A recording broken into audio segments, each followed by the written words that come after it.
Zalmay Khalilzad, thank you so much for coming on the show. I really appreciate your time. Well, it's good to be with you. Um, I appreciate the opportunity. Now, I've always been fascinated by you and your story. But let's go back to, you know, your older days, your childhood. Let's go back to your childhood. Born in Mazar-i-Sharif, the son of well-to-do Afghan government officials. What was Zelmay's childhood like? Well, I don't know whether I would say well-to-do. My father was in Mazar-i-Sharif in the Department of Finance, and not the head of the department, but a mid-level official in the province of Mazar-i-Sharif. Now it's called the province of Balkh. I remember it with mixed feelings in retrospect. On the one hand, I remember things very fondly from those days. Family life was good, school was good. I had friends. The house that I lived in was next to a mosque. A relative lived on one side of that mosque, my uncle, and we lived on the other side. Besides the mosque, there was a pool there. I remember we swam in that pool, but also for water needs, one went and picked up water, brought it home. I remember very fondly uh, the two things. One is the great mosque, not the one next to our house, but the great mosque of Mazar. It's a grand place. It's believed by many, not by everyone, that the son-in-law of Prophet Muhammad, first Imam to the Shia believers, the fourth caliph to other Muslims, Ali uh, is supposed to be buried Buried there. there, yeah. Uh, and it's a shrine where there are many things about it, one of which is people believed that miracles can happen there. And so each Afghan or Persian New Year, people with problems of being deaf, or a woman that may not have been able to have a child, or there was some other issues that you uh, had, you went to, and stayed in the shrine. And then on the New Year's Day, I never saw women running around, but I saw men who claimed that their problem had been fixed. They could hear now. If they couldn't walk before, now they could walk. And people would pursue that person because that person had been touched. Uh, and by being touched, So a being miracle had happened. happened, and his whole being was at the extraordinary experience that could be transmitted to you, and therefore you wanted to touch him, take a piece of his clothes to take with you. And this is a scene that is very vivid in my mind. People in pursuit of someone who had uh, experience, a miracle had happened to it, Yeah. and also the shrine was where one went regularly. Sometimes I would go after school to hear storytelling, where in particular the stories would be around Ali and his family, Hussein in particular, stories about Karbala, and about the successes of Ali And the and military extraterrestrial commanders powers. and successes that he had, and his relations with the Prophet, on what the Prophet said about him. And that was a place of some importance in the life of people living. We didn't live that far from the shrine. The second experience that I remember fondly is the experience of Nowruz and that season where these red poppy flowers would be all over the place like a red carpet. Sometimes Afghan carpets, you can see very much a red carpet. And I remember that. Sometimes I close my eyes and I can still vividly see that. But there were negative things. I remember sad things, the undevelopment, limitations. One story that always touches me and I get emotional when I think about it is the story of a sister of mine. She was younger than myself, and she was suffering for several days from terrible pain. She may have had, I'm not a medical person, but appendicitis perhaps. And there was no doctor to be brought to see her. There was a pharmacy nearby, and the pharmacist would come, and I would stand outside the room, and I could hear her howling with severe pain. Perhaps if she was somewhere else, more developed, more medical facilities, expertise available, she could have lived. Maybe she would now be alive. So it is a collection of memories of some pleasant, some not pleasant, friends, family, school, relatives, events, moving around at northern Afghanistan. I have lots of memories. But what kind of a person was your mother? My mother was not educated. She hadn't gone to school. A stern lady. She was actually running the household. My father was more involved in his government jobs and in relation with his brother and friends that he had. His brother also worked for the government in Mazar. He had immigrated when he was a kid, walking from eastern Afghanistan, Laghman, a place called, to Mazar, because Laghman had a lot of people, a small amount of land, and the northern plains of Afghanistan, including Mazar, had wonderful and vast swathes of land. Lots of land, and he could have died, but because he walked all the way to Mazar, but he was in searching, I think, for a better life. My mother, it was an arranged marriage. She wasn't educated, but she was very smart in my judgment. I dare say brilliant, perhaps. And it's, again, that's the sad part of Afghanistan. We benefited from her very much focused attention to what we were doing and how we were doing it, and making sure we were doing our homework and making sure we studied. I remember among the stories flying kites. It was one of my hobbies very much, and I sometimes used to go on the rooftop and fly kites because you got better wind. But she would always be after me because she was afraid as I was flying kites that I might fall down, not paying attention to what was around me. And I, although not educated, not literate, but she could police whether we were doing our work. Somehow, I don't know how she did it.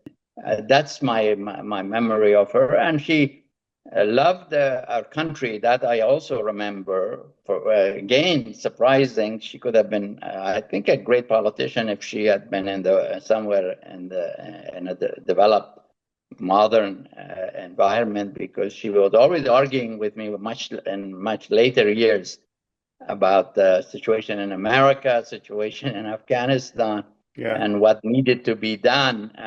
Very policy oriented and solution oriented in our approach, and cared about Afghanistan very deeply. And always told me never to forget where I came from. So, but we with lots of kids, I amazing that one person could look after so many kids. Several kids died because of one I told you Yeah. about. But several others died, but we still, at the end, were three brothers and four sisters. And if you add the ones that passed, I think you get to 10 kids. So, and she managed all of that. Amazing feat from my point of view. Yes, Yes. absolutely. I mean, were you a good kid at school? I was a good kid in school. I did well academically, but I also did not like school. So I would try to, when I was elementary school, to get out of going to school, having finding excuses for why I should not go today. But the teachers, on occasion, the teachers would complain to my through relatives. They never complained to my parents. The interaction wasn't that regular. There was no parents association, parent teachers meetings. You have those in the West, but not in Afghanistan. But somehow through the networks that existed, I had a cousin who was older than me and several grades ahead. He would be the one reporting that I hadn't shown up to school. The teacher complained. Also, I didn't like the fact that the physical punishment was very much part of the curriculum. So if you if We have you all been if, there. We have all if been there. yeah, but I blossomed a little bit when I went to high school. Elementary school was mixed, shall we say. High school, I began to blossom and participate in sport activities. That was the lycée in Afghanistan, as they call it. I was in lycée Bakhtar in Mazar, and I began to do better, much better in school, and enjoy it more. And maybe it was more challenging, perhaps, the subject matter that one got at that level. Better teachers, maybe. One teacher I developed a good relationship with. He appreciated me, and then I became the top student in my class, and I also, sport. I joined the boxing team of my high school in Mazar and participated in boxing events. I boxed in front of the senior officials, local officials, the governor, and so on. So it was a change. I went out a lot more with friends at their houses, and so on. Afghanistan was in its peaceful period, which Very, rarely happens in Afghanistan's history. Uh, yes, but also the country was opening up, and you went to one of the top schools in Kabul, and from there, through a right, cultural exchange, went to America. Now, tell right. me about you leaving Afghanistan and then landing in America, because in your book, The Envoy, you talk about how dazzled you were by, looking out of the window, landing into America, Yeah, a yeah, different world. sure. Absolutely. First, coming to Kabul was an amazing experience because compared to Mazar-i-Sharif, Kabul was a grand city, so to speak, although it was a relatively small city in those days, 400,000 to 500,000 people. But nevertheless, it seemed more modern, and I was a country bumpkin to many other kids because I used to wear a colorful hat. So And they it used was to a Mazar thing then, you know. Mazar thing to do, and I'd be teased by Kabulis who were were good at. I remember them and making jokes, teasing, and that was a thing that Kabulis I found were very good at. It didn't happen as much in Mazar-i-Sharif. But then, as you said, I had finished the 10th grade. I came to Kabul when I had finished the 8th grade towards the end of my 9th grade, and because my father moved. And then after the 10th grade, they had this testing process for the top 3 students from different high schools in Kabul to go for a year to America. And I was at the end selected as one. And then the other two, sorry, the other two, one was Ashraf Ghani. Yes, Ashraf Ghani was one. And I got to know him. We weren't in the same school. I was in Ghazi, he was in Habibia, as they were called. And we got to know each other in the process of being selected to go to America. And yes, I was surprised when we flew first to Tehran, how much more developed, huge buildings, lots of people, a lot of activity on the streets. It seems when I'd moved to the city from the countryside, it felt to me like wow, like I felt between Mazar and Kabul. Then from Kabul to Tehran, I felt the same wonderment, amazing. And then we stopped in Brussels, and then we went from there to New York. And it was in New York that the full amazement of the difference came to being your family. If I don't know how small you were when you came to the United Kingdom, but toward the end of August, to celebrate Afghanistan National Day, it was celebrated a few days ago. They used to put a lot of lights in the city of Kabul, and there would be a lot of activities around what's called the field, shaman. One feature among several was lights being put on around the city in the evenings would come to life, lights everywhere. And as we were descending to land in John F. Kennedy Airport, what seemed like a very long time, you could look down and see the land. And you would see, this was evening, so you would see lights and more lights and more lights and more lights forever. It felt like, wow, what a celebration they must be having. For the Afghan National Day. With some we were joking, were they doing this to welcome us? This was just a joke, of course. But this was an amazing experience. And then having landed, then going to the hotel, as we were taken in buses to the hotel, and seeing the tall buildings. I had never seen anything like that, even in Tehran. This wasn't the case. And it was just a shock to the system, to the mind, to the way I felt and thought. One other thing that really was also a shock the next day when we had to go from the hotel for an orientation program to tell us about America, about the program, what we were going to do, and we walked from the hotel to the headquarters of the American Field Service, the program was called. And I thought I would suffocate.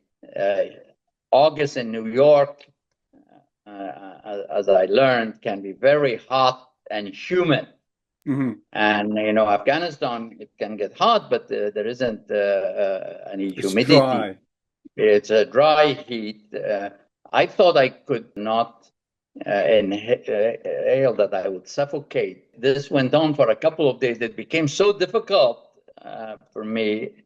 And I have to say I'd made a mistake too, because the hotel had individual air conditioners that you had to turn on yourself, not a central Yeah. air conditioning system. And I had not turned on mine, and that also made it impossible to sleep. So I went to someone from the program, I think on the third day, saying I want to go back to Afghanistan. And he said, "What? You just got here?" And I said, "Listen, I can't breathe here." And he said, check my name, and I said, "But you're going to California. That's where you're going to stay." And I said, "Is it different?" In my broken English, I didn't know. I have a lot of English, so it was impactful encounter with the United States, which had a lasting effect in the sense that it created, raised questions in my head as to why they were this way and we were in Afghanistan or in Mazar the way we were. What is the explanation for it? Were we less smart, perhaps? Were we less able? They look different to the people in some ways. And it took me quite a while, a kind of almost a crisis of Identity crisis the kind of thing. identity. Why are we the way we are and they are the way they are, kind of issues. I mean, the question of are we less able, and that started to change though as soon as I went to school. This is a month or so after arriving, because they had the orientation program. Then we had to go on a bus across the country. Had to stop along the way to see different parts of America. And then get used to the family that one was being hosted by, the relationships, because you were supposed to be a member of that family. They were sponsoring you. You're supposed to call the parents mom and dad, the kids as your brothers or sister, and get to know your way around. I went to the rural part of California, San Joaquin Valley, a place called Ceres, which is next to Modesto, where its biggest products are grapes. They produce wine. The Gallo wine is a famous California winery that was based there. So and when I went to start to go to school, I became more self-confident that we weren't stupid or less smart. And then it raised other questions in my head for a while. Yes. So the influence was dramatic. And then the American experience, you went back to Afghanistan and then went to study a university, Yeah. American University of Beirut. And we spent a year, which was a transformative year. An accident probably caused this thing to happen. If I hadn't moved to Kabul, I wouldn't have gone. I mean, we depended on my father getting a job. Maybe he couldn't have gotten a job, gotten another job in another province. So accidents of history created this opportunity. And then go to America and the experience there raised lots of questions in my head about if we were not stupid, smart also, then what's the difference? And I came to appreciate the American system from the local, from the family, from how Americans interacted with each other, their can-do way of thinking. For every problem, there is a solution, and the challenge is to find that solution initiative, that you don't wait for the government to be the solver of all problems, but that you do it, and the role of civil society, almost associations. Americans belong to so many associations that they voluntarily joined to deal with issues, form networks, and their education system, their political system. So I try to focus a lot on all of that, and this is a better way. In fact, somebody wrote an article about me as a high school kid, that they believe that I would be, based on the discussions with me, that I would probably, when I go back, form the first Republican Party in Afghanistan, because I live with a Republican family, and maybe they gave them that idea or whatever. Yes, it was a great experience. I liked America, and I felt comfortable. Soon thereafter, I like the easygoing attitude of those days, kind of everybody treating each other nicely. I didn't see during the entire period anybody beating anybody in that small community. Angers that I was sometimes once saw, there was less of it in this small rural America. So it was. I felt I liked it, and it had a big impact. So you very much fell in love with America, Yes, I left think it. that's a fair statement.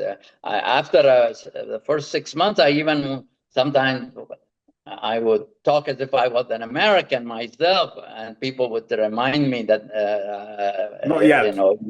my Afghan friends, that, "Well, why are you talking like that?" Well, I mean, I had embraced it that far, so that's Did that Afghan friends that you mentioned include Ashraf Ghani?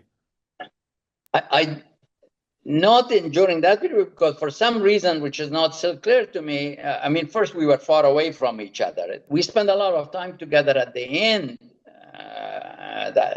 that's where the correctiveness that I mentioned came to, on the way before leaving America, and then we came by ship from America to Holland. The America-Holland lines, I remember, and so we were together. Ashraf, for whatever reason, with health or some family reason, I don't know. Now that you ask, I should have asked him at some point. He left. He left a few months into the program. He didn't complete it. He didn't spend the full year. So we didn't spend a lot of time together. But I got to know him again. Because soon after we came back, a year or so after we came back to Afghanistan, and we had our own reintegration into Afghanistan, because and into our families in a way, and given that the impact of America on how we dressed, how we did things, we used to get teased by others, here comes the Americans, or the pseudo-Americans, or whatever. The Kabulis were good at teasing us, and then we went to got another scholarship from the university this time. When I came back after a few months, we went to the university. I was accepted by the medical school at Kabul University. But then went to Beirut. I tell the story of how I ended up going to Beirut in the book that you have mentioned. I won't go over it, but I ended up going to Beirut, and there Dr. Ghani Ashraf was also a student, and I got to know him there. Yes, and later on, I got to know him in America when after I finished my studies at the American University of Afghanistan, which had a huge impact on me also, the role of these American universities abroad to teach a liberal education, American style, accessible to people, not to leave their own country or their own region to come all the way to America, but to have it available nearby, particularly for female students that some family doesn't want to send them all the way to America, but Arabs, Lebanese, Palestinians, and others, a lot of them were at AUB. I got to know about the Middle East a lot from friendships. And I fell in love with the whole concept of the American universities abroad.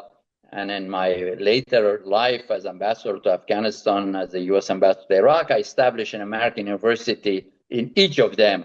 I helped establish the American University of Afghanistan in Kabul, and I helped establish the American University of Iraq in Suleimania, one of the cities. Yes, in the Kurdish region. And now I'm still on the board of some of these universities, the Iraqi ones.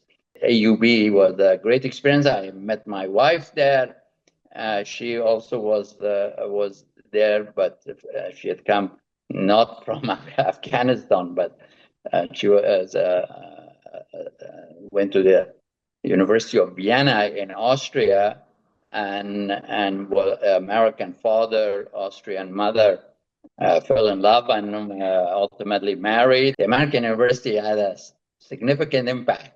Yes, and then you went to do your PhD at Chicago. Now, Chicago is known as the brain churning institution that's fueled America's economic thoughts or economic theories.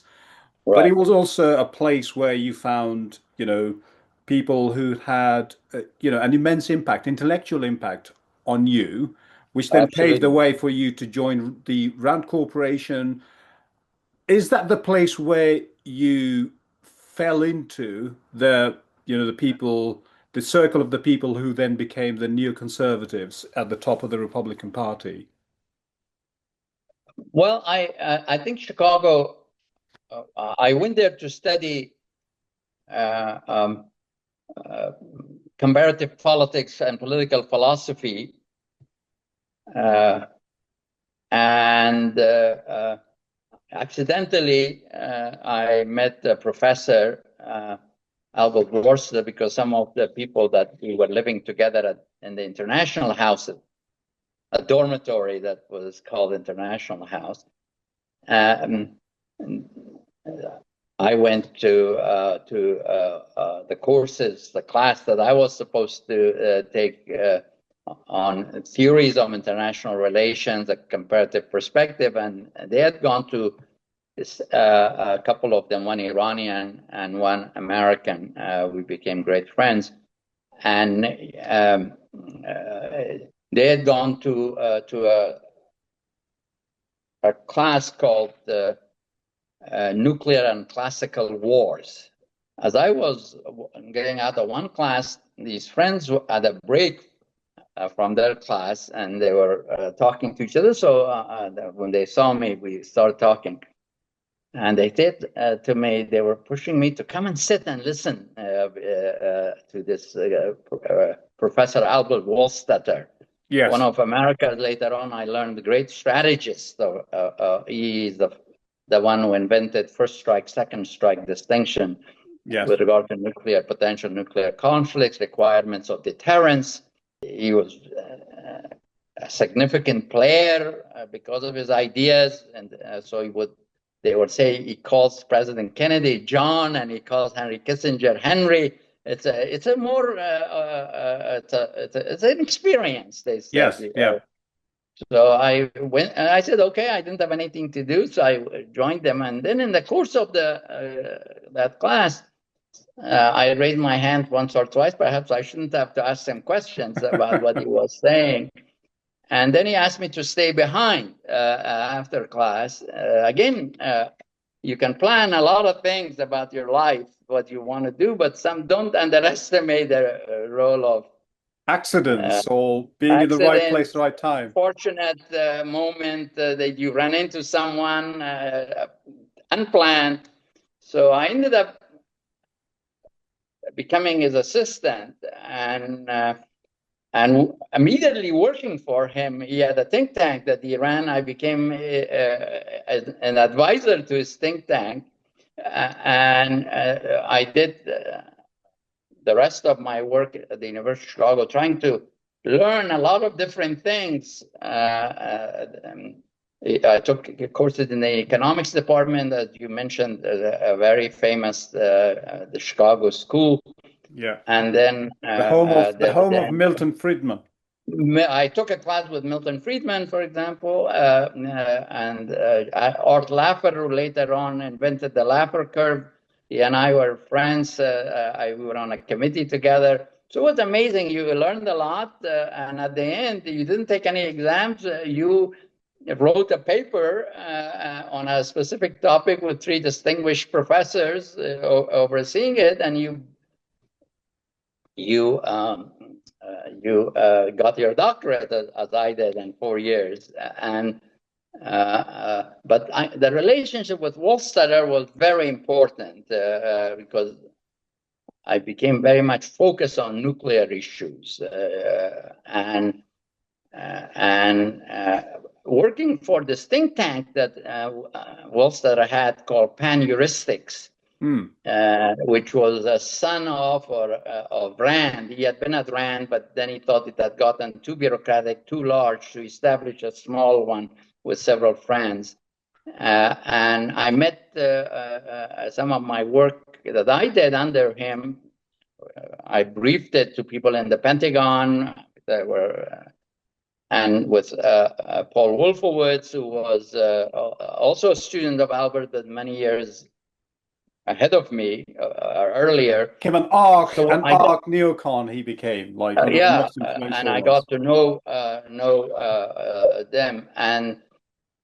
But in fact, the first job I got after Chicago was to teach these things at Columbia University in New York. And that is where Ashraf Ghani had gone as well. Right, and he was a graduate student in the anthropology department, and I became an assistant professor of political science and international relations. So I got to see him, and he was very generous. I remember it very fondly to say, he's so proud that an Afghan is teaching American foreign policy and strategy. So we had occasionally. But Zalmay, you two had been competing against each other. How much of a kind of an envy, a jealousy was there? Like, human to human emotions. Do you get that? You're two. No, I actually, believe it or not, did not have any rivalry. We were not in the same school. We weren't competing. There was never a competition. We were head on. One of us had to do. For example, we never took a class together at AUB, although he was in the same broad discipline. But somehow the subjects that interested me didn't interest him, and vice versa. So we never took a class so that we see which one of us had got a higher grade or anything like that. But wherever you ended up, eventually he was there. No. Whenever you ended up somewhere, he was there as well sometimes. No. In some places, but not always.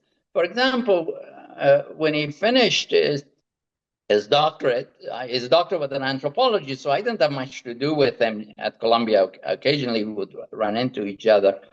And then I stayed at Columbia, and to my surprise, again, I was selected as one of the young professors, future leaders sort of thinking, to go and be placed in the government. And this is 1985. This is an American establishment organization called the Council on Foreign Relations. Yes, yeah. Selected these young future leaders and people like Condi Rice and others, such distinguished people was selected like that, and I know there are many others, and they were placed in government. I was placed in the Defense Department and to work on a project how a war between two nascent nuclear powers who just had a limited nuclear weapons capability could drag us and the Soviets in, lead to a global war. Yeah. To explore this proposition. But then one day my boss at the Pentagon said, I traded you today. I said, what do you mean you traded me today? And he said, I had lunch with my counterpart, Mike Armacost. This is Freddie Clay. His name is a famous American in the defense-related issue. He was the Undersecretary of Defense for Policy with Undersecretary for Political Affairs, Mike Armacost. And somehow your name came up because I used to write sometimes op-eds in the Wall Street Journal or New York Times or Washington Post. And I told him, you work for me. And he said, what? What is he doing? He said, he's working on nuclear war. So what do you mean nuclear war? There are hundreds of people who could do that in the United States. We need someone who knows something about Afghanistan and Iran. And isn't he from Afghanistan? We want him over to the State Department. And he said, I agreed with him. And you're going to work for the State Department. That's where my government service, so to speak, started. And then I became a member of the Secretary of State's Policy Planning Council, advisor to the Undersecretary, dealt with the Iran-Iraq war and with the Afghan war was my first exposures to government. And I ended up, rather than you were supposed to stay 1 year on this fellowship, I ended up staying for the entirety of the Reagan administration in the government, and lost my position at Columbia because they give you a 2-year public service leave. And I went then to the Rand Corporation that you mentioned. So during this entire period, I didn't see Dr. Ghani. In fact, I didn't see him until 9/11. 1980-81 to 2001, I did not see him at all. So a lot of people think there was a personal rivalry. So you really immersed yourself into, in the American life, in American policy making, American foreign policy establishment. Then Afghanistan was this hotbed of Cold War, communists versus Islam, West versus East. And then because of the American support, I mean, Ronald Reagan was a big supporter, and then you had Margaret Thatcher in Britain. So there's this famous episode where a group of Mujahideen leaders are at the White House, all with their turbans galore, and they're looking all this. And you're there with Ronald Reagan. And one of the leaders, Maulawi Yunus Khalis, he invites Ronald Reagan to convert to Islam. So give us that episode. Well, first, Maulawi Khalis, I had met him because when I then moved to the State Department, as I mentioned that I had, Afghanistan was given one of my accounts, so to speak. So I had gone to Pakistan because this was a defining fight between the Afghan Mujahideen and the Soviet occupation forces. And we thought that the Soviets are likely to, at the end, win. But we wanted to make life as difficult as possible. And the lesson to me is, and for others, don't make assumptions because you could be wrong, and you have, based on that assumption, have made decisions that later on could come back and bite you in whatever. But nevertheless, the goal was to impose military costs, economic costs, political costs, So we were working hard to get support from around the world, making the Mujahideen leaders like Ahmad Shah Massoud become a kind of Che Guevara figure so that the young people around the world could identify with. We would encourage Muslims to support the cause. This was a godless communist country had invaded a peaceful Islamic land, encouraged fighters from other parts of the Islamic world to go And join in this. Charlie Wilson brought a bit of glamour to the whole thing. Charlie Wilson became a star in this. Reagan believed it very strongly. So when the delegation, Reagan wanted to meet an Afghan delegation very badly before his meetings with Gorbachev to express support and show that America had a strong connection with this fight. So ultimately, Maulwi Khalas came, and when he arrived in Washington, I got a message through an Afghan, I forget who, that he wanted to see me. And so I went over to his hotel, and he said, I have a problem. You have to help me. I said, what is the problem? He said, the only condition, they had one condition, the other Mujahideen leaders, like Gulbuddin Hekmatyar and in particular, he said that if you want to go and see Reagan, the American president, first we shouldn't go to see him. What is this?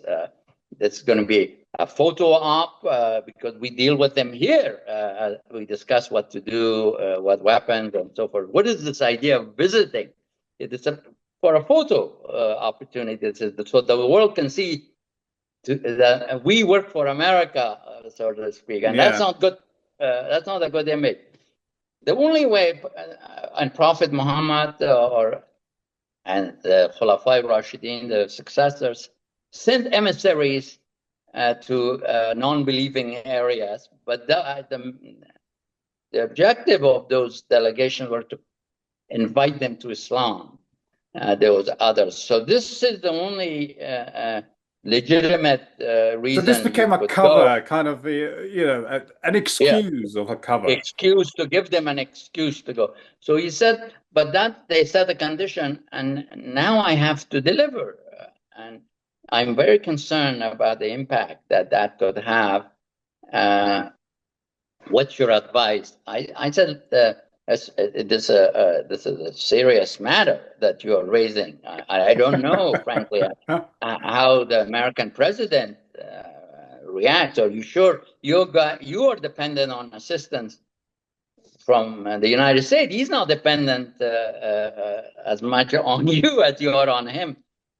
So I said, let me check. He said, please check and see how we can do this so that it doesn't create a crisis.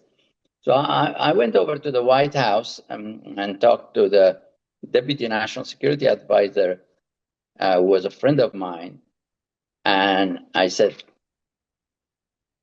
the Mujahideen head of the delegation, and the president wants badly to see them. He says he's come with this thing. He has to get this out of the way.